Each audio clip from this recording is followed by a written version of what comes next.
আমি বড় অভাগা হই, পিতার চরণ বঞ্চিত রই।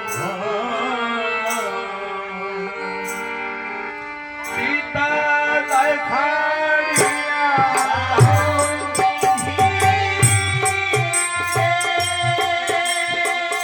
আমি যে পিতার কাছে চলে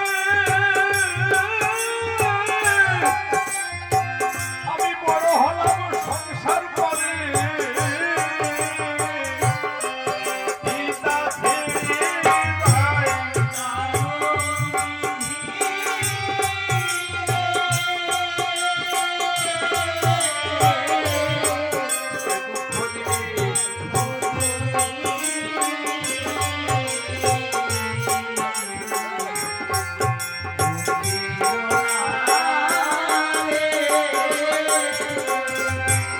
আমি যে পিতার অঙ্গুলি ধরে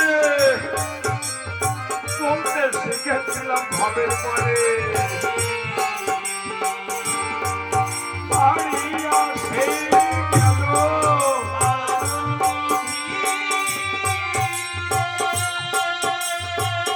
আমি এমন পিতা কোথায় পাবো? কারে পিতা পিতা বলিব? ঘুরিল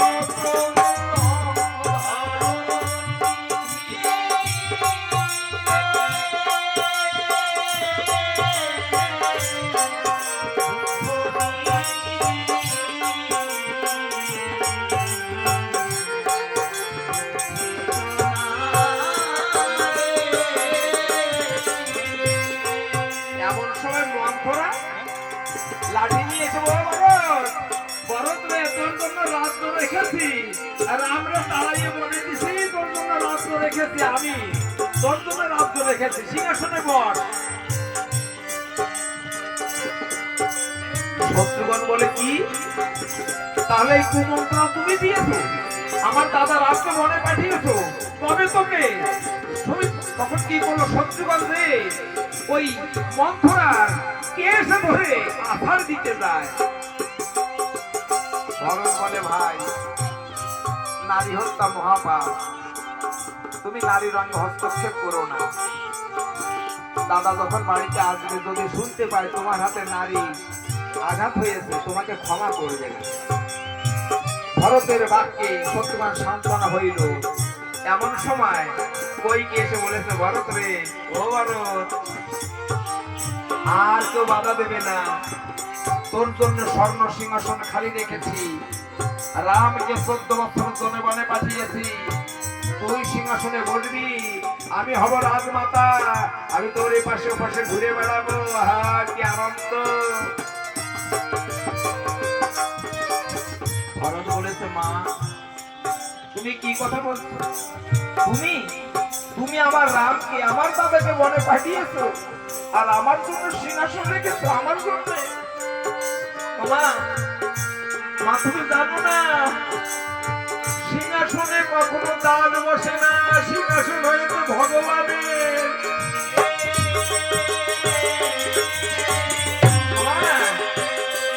সিংহাসনে কখনো দাস বসতে পারে না, সিংহাসনে অধিকার হয়েছে ভগবানের।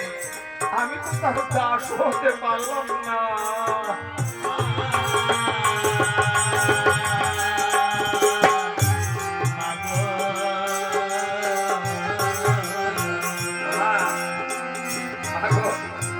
জানো মা এই জগতে যে মা পরের সন্তানের জন্য অমঙ্গল চিন্তা করে সেই মায়ের সন্তান কখনো সুখী হতে পারে না মা, সুখী হতে পারে না।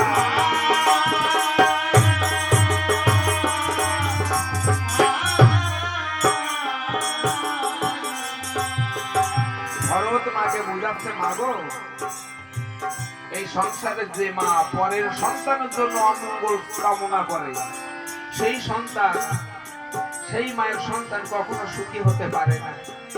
সেই দেখো মা, মা মাগো, তার মা ভালো, তার সন্তান গোবিন্দের চরণ পায়। আমার সুমিত্রা মা ভালো বলে লক্ষণ রামের চরণ পেল।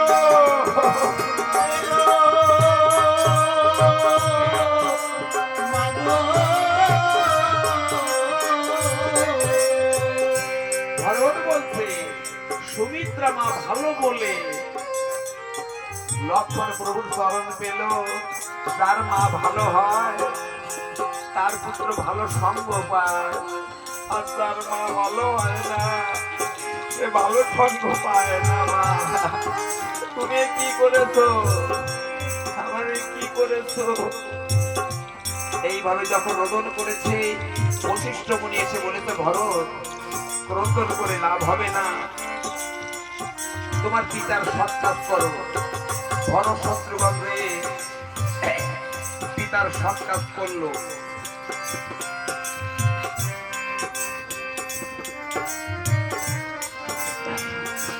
পিতার জন্য সৎ কাজ করলো, সৎকার করছে, এসে দাঁড়িয়েছে। তখন কই কি বলছে, ভরত তোর জন্য এত কষ্ট করে, এত ফল করে রামকে বনে পাঠিয়ে তোর জন্য সিংহাসন রেখেছি, আর তুই আমার পরে ক্রোধ করছিস। তোর বাবাও বললো রাম রাম বলে, তুইও বলবি রাম রাম বলে। কই কি বললো, তোর বাবাও রাম রাম বলতে বলতে মারা গেল, আর তুই ওই রাম রাম বলতে বলতে মারল। তোর জন্য এত কষ্ট করে রাজ্য রেখেছে, সিংহাসন রেখেছে। তখন ভরত বলেছিল, মা মাগো, আমার এই দেহে প্রাণ থাকতে, আমার এই দেহে প্রাণ থাকতে কখনো ভরত ওই সিংহাসনে বসবে না।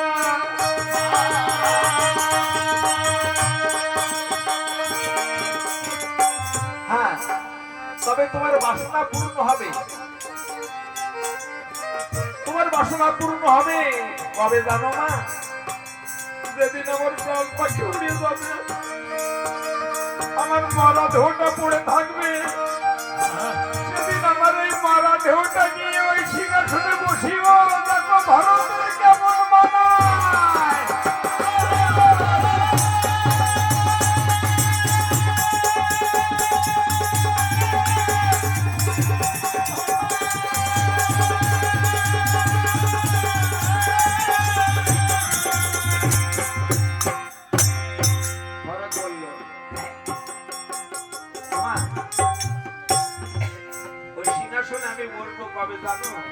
যেদিন আমার প্রাণটাকে উড়িয়ে যাবে, আমার মরা দেহটা পড়ে থাকবে, সেদিন আমার মরা দেহটা নিয়ে সিংহাসনে বসিয়ে রাজ পোশাকে পরিয়ে দেখো আমাকে কেমন মানায়।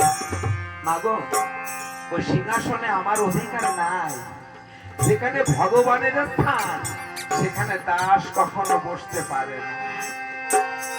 শোনো শোনো মা, আজ তোমাকে করি মানা। আজ হতে আমি তোমাকে মা বলে ডাকবো না, কারণ তোমাকে মা বলে ডেকে আমার কৌশল্যাকে আমি অপমান করতে পারবো না।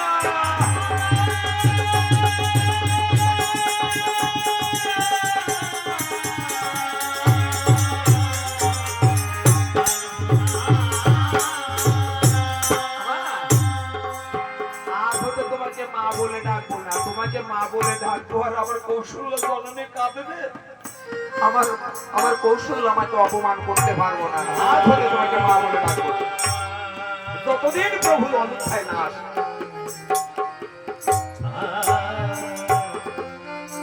এবার বশিষ্ঠ মুনির চরণে পড়ে ভরত বলছে, গুরুদেব আমি একটা কথা বলবো। বশিষ্ঠ মুনি বললো বলো। বললো গুরুদেব আমার একটা কথা রাখবে। বশিষ্ঠ মুনি বললো বলো বলো বলো। ভরত বলেছে গুরুদেব গুরুদেব আমার মনে হয় আমার এই তরি খালি আর বাঁচবে না। আমার মনে বলছে আমার এই তরি খানা আর বুঝি বাঁচবে না, ডুবে যাবে অতল তলে। তবে আমি যদি মারা যাই আমার মারা দেহটা নিয়ে আমার পিতার শ্মশান ভূমিতে পিতার চরণের কাছে আমাকে রাখবে। আমি যদি মারা যাই আমার পিতার শ্মশানে যেয়ে আমার পিতার চরণের কাছে আমাকে রাখবে। বশিষ্ঠ বলল ভরত তোমার পিতার শ্মশানে তোর পিতার চরণের কাছে তোমার যদি রাখা হয় তা তোমার কি লাভ হবে? ভরত বলল গুরুদেব আমার লাভ কি হবে শোনে। 14 বছর পরে আমার প্রভু আসবে ঘরে। যখন শুনতে পাবে আমার পিতার শ্মশান ওইখানে আছে তখন আমার দাদা ওইখানে যাবে, আমার পিতার চরণের কাছে দাঁড়িয়ে প্রণাম করবে। আমি তো জীবিত থাকতে আমার দাদার চরণ ধুলি পেলাম না, আমি সেই দিন আমার দাদার চরণ ধুলি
আমি হয়তো জীবনে রামের চরণ